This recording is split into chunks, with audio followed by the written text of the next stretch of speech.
Muchas gracias. Gracias por la invitación para participar de esta Jornada Internacional de Ética. Por favor, ¿me confirman si se ve la presentación? Sí, se ve y se escucha. Perfecto. Entonces, tengo el encargo de hacer este primer caso sobre plagio, falsificación y fabricación.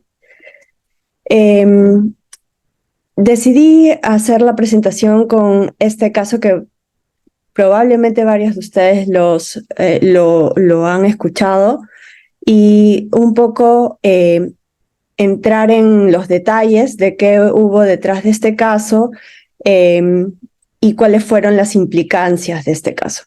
En junio 4 del 2020 se dieron dos retracciones de artículos en dos de las revistas más populares, digamos, dentro del área de la salud, en el Lancet y New England Journal of Medicine, en dos temas distintos, ambos relacionados a COVID, y que tenían en común una lista de 3 autores que están acá listados, y también en común el haber trabajado con una base enorme de datos de pacientes hospitalizados de distintas partes del mundo.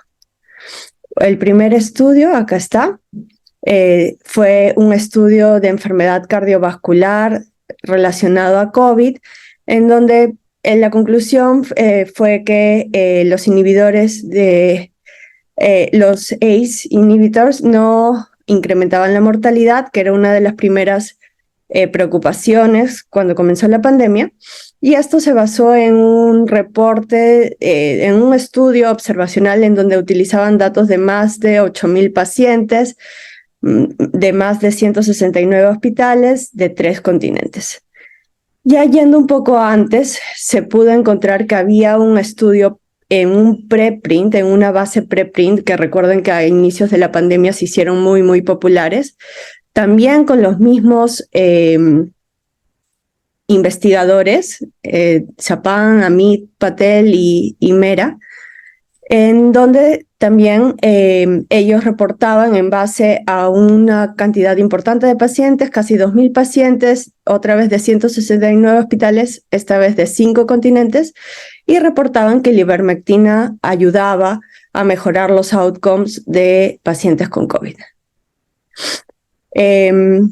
Muy seguidito, casi finales de mayo, se publicó el otro estudio que en este caso ya reportaba datos de más de 96,000 pacientes, esta vez de 671 hospitales de 6 continentes, y la conclusión era que la hidroxicloroquina se asociaba a mayor mortalidad. Entonces, esta había sido una producción muy, muy seguida de este grupo de investigadores y con muchísimo impacto en el área de COVID. Junto con esto, sin embargo, se comenzaron a dar muy rápidamente, a los pocos días de publicados los artículos, cartas al editor en donde investigadores de distintos países, acá esta carta vino firmada por más de 100 investigadores de distintas partes del mundo, notaban que habían discordancias en los números, inconsistencias, que por ejemplo reportaban un número muy alto de fallecidos en Australia cuando los casos reportados oficialmente en ese país eran mucho más bajos, o reportaban haber trabajado con hospitales y en esos hospitales nunca habían escuchado de estas colaboraciones. Seguido de estos reportes o de estas cartas al editor, es que se dan las retracciones. Primero, acá, que pasó de desapercibido, se retiró de la base de preprint este artículo de ivermectina, y en el 4 de julio ambas revistas, en base a toda la información recibida, y a que algunos de los autores de estos artículos enviaron una carta, se decidió hacer la retracción de los 2 artículos. Esta es la carta de retracción. Fue enviada por 3 de los autores y dice: luego de recibir múltiples comentarios sobre la veracidad de los datos brindados por Surgisphere, que era la empresa que les daba los datos, decidimos iniciar una auditoría independiente para evaluar cómo se originó la base y confirmar que la base se encontraba completa, así como para replicar el análisis presentado en el artículo. Nuestros revisores independientes nos informaron que Surgisphere no les dio acceso a la información completa original ni a los contratos con los clientes, ya que esto podría violar acuerdos de confidencialidad con sus clientes. Basado en esto, la auditoría no se pudo realizar y nosotros ya no podemos garantizar la veracidad de los datos primarios. Por este motivo, solicitamos la retracción de este artículo. Y detrás de estos dos se comenzó a abrir la caja de Pandora de estos dos artículos y se comenzó a explorar de dónde habían venido estos datos. El nombre Surgisphere comenzó a sonar en muchos lados, probablemente varios de ustedes escucharon, y el nombre de este investigador, Sapan Desai, también comenzó a sonar mucho. Y lo que se entendía era que Surgisphere era una empresa que probablemente había fabricado información de miles de pacientes. Cuando se fue a explorar quiénes eran, tenían solo 6 empleados y no tenían, la mayoría de ellos, ninguna profesión relacionada a la salud. En su página web, que había sido recién creada en febrero o marzo de ese año, del 2020, ellos mencionaban que trabajaban con más de 600 hospitales en todo el mundo, pero eso, cuando se preguntaba a los hospitales, nadie había escuchado de Surgisphere y finalmente nunca dieron las bases originales, por lo que existe una altísima probabilidad de que todo esto haya sido información fabricada. Entonces, este es un caso de fabricación muy emblemático en realidad y que causó un gran revuelo a nivel en la comunidad científica por la magnitud que presentaba. Fabricación, la definición de fabricación es el reporte o publicación de datos ficticios o creados por el investigador.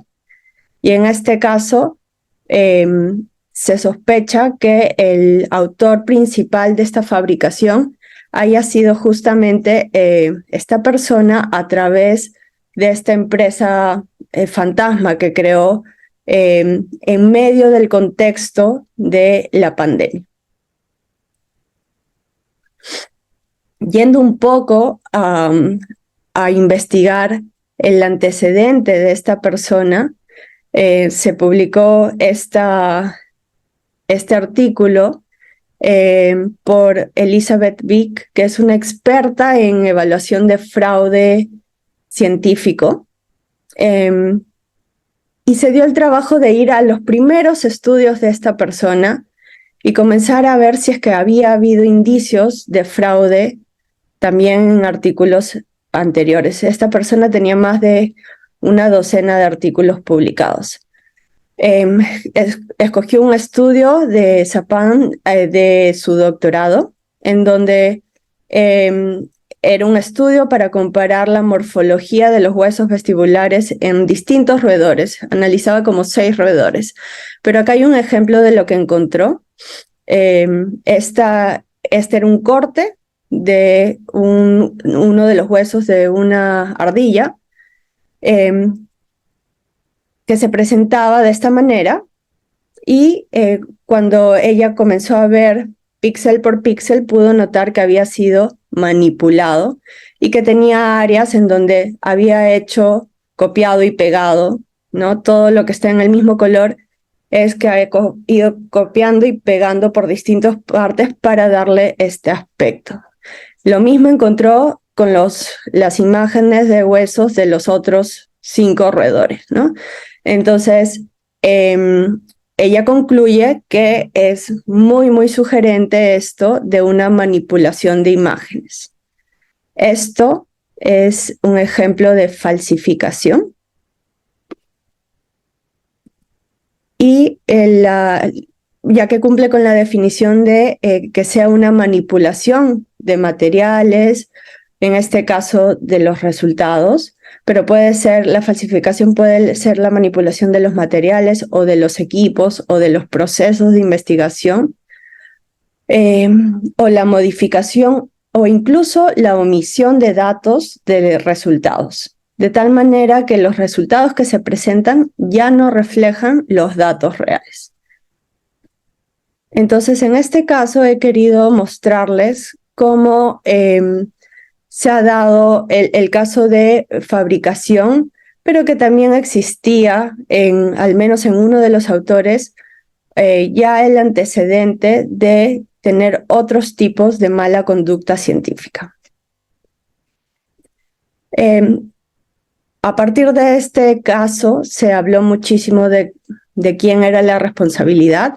Obviamente había una lista de 4 o 5 autores por cada artículo y todos ellos, al ser coautores, asumían la responsabilidad de lo publicado, ¿no? Ya el ir investigando qué estuvo detrás de estos casos llevó a entender que esta persona había sido clave y probablemente la responsable de la fabricación.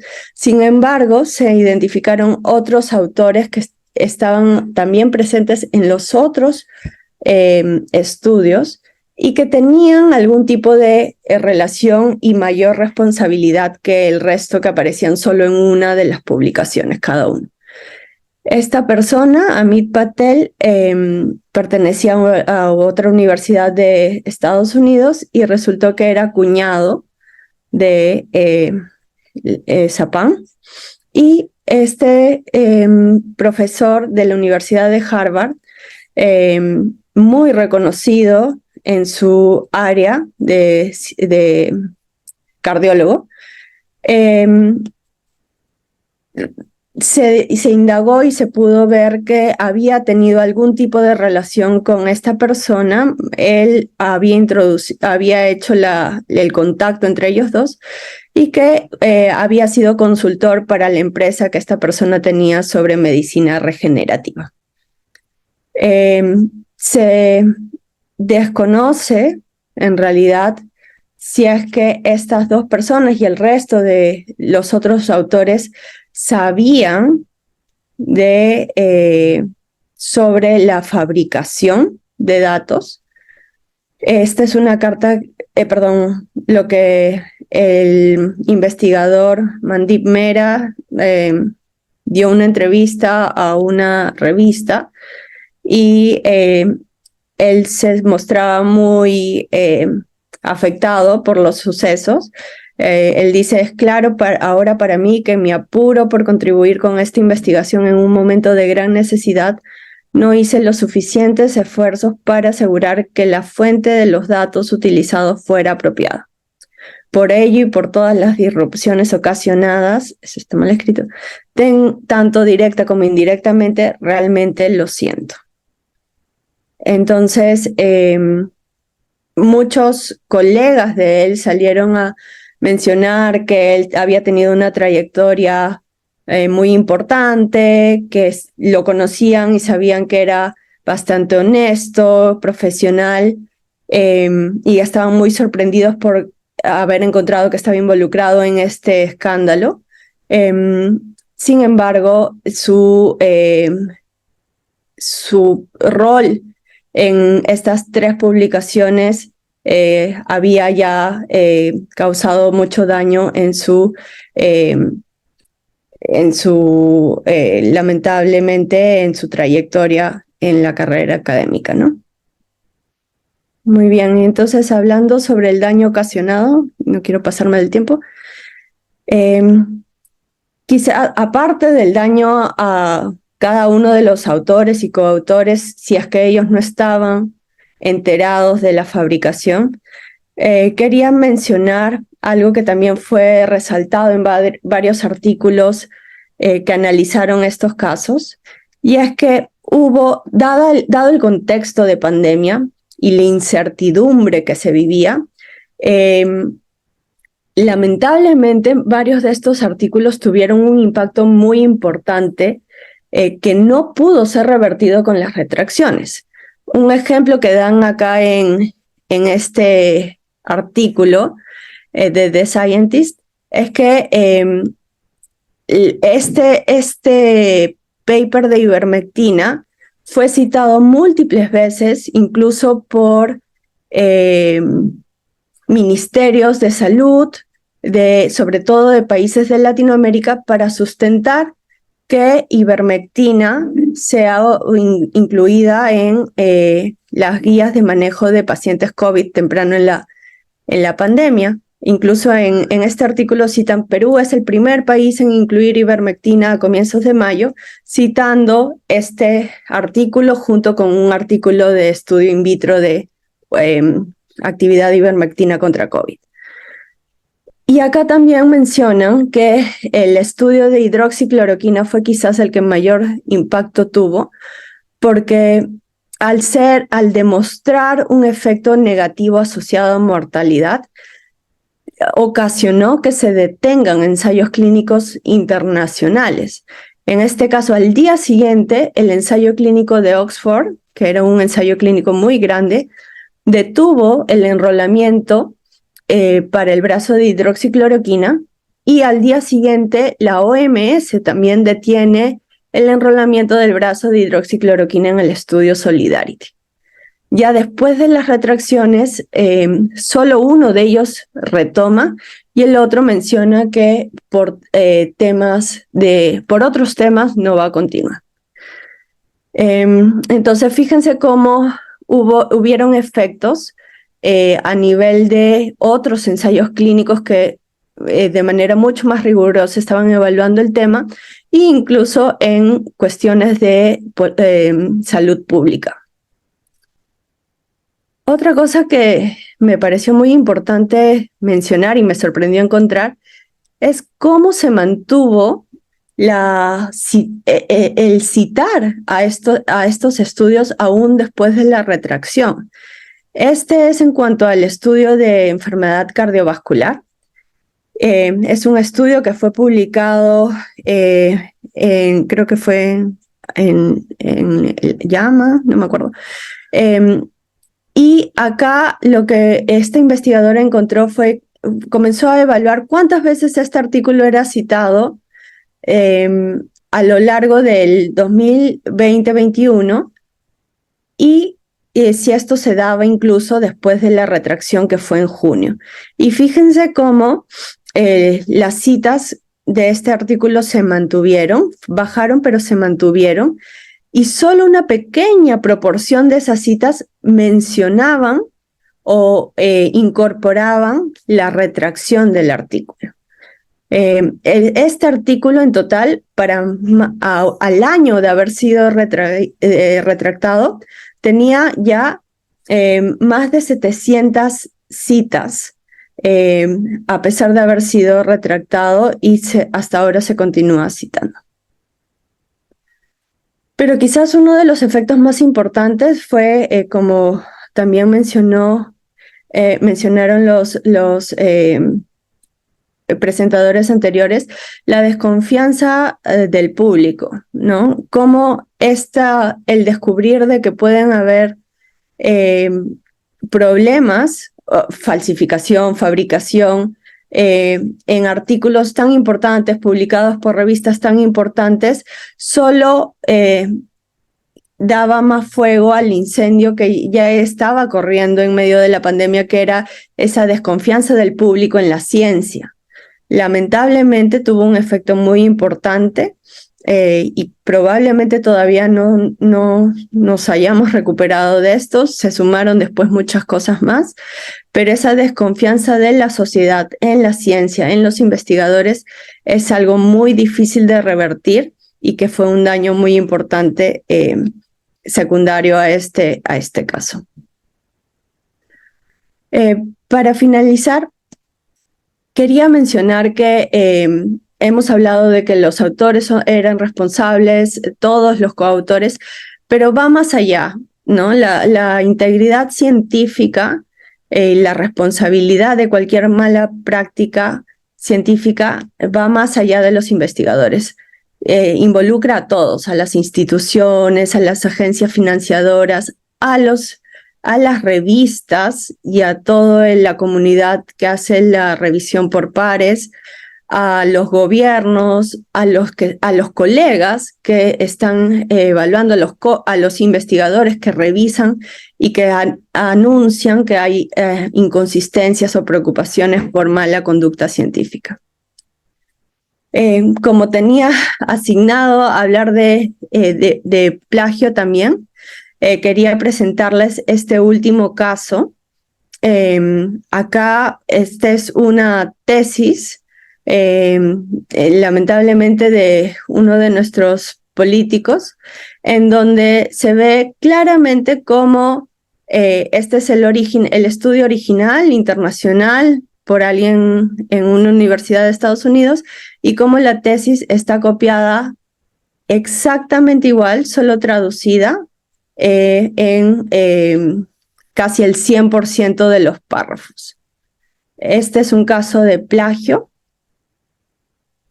La definición de plagio es la apropiación de las ideas, procesos, resultados o palabras de otras personas sin darle el crédito correspondiente.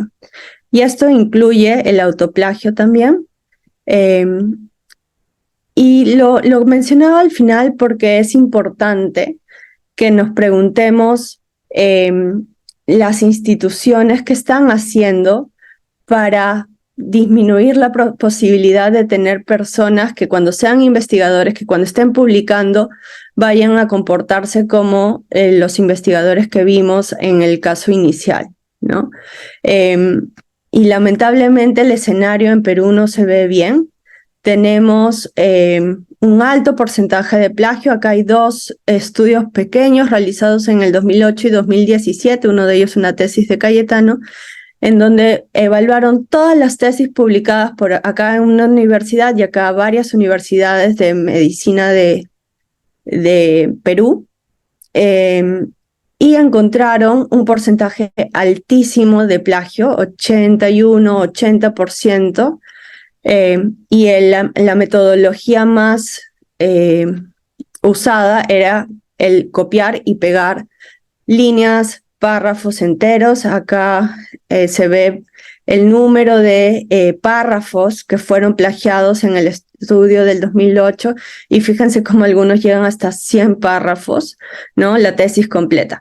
Entonces, lamentablemente, el escenario es un escenario en donde el problema de integridad científica en estudiantes y en personas que se están graduando es todavía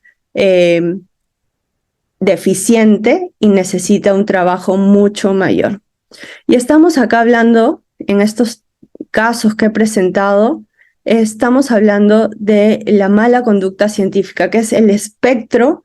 En el espectro de prácticas de investigación está, digamos, en el extremo del comportamiento condenable, ¿no? Son los 3 ejemplos más concretos de un comportamiento condenable en prácticas de investigación. Sin embargo, debemos recordar que hay muchas cosas más en este espectro. Hay prácticas de investigación cuestionables que pueden ser pueden abarcar una gran cantidad de prácticas, pero a lo que nosotros queremos llegar, apuntar como investigadores, como universidades, es a que la investigación que se conduce sea en este extremo del espectro, un comportamiento ideal, profesional y responsable.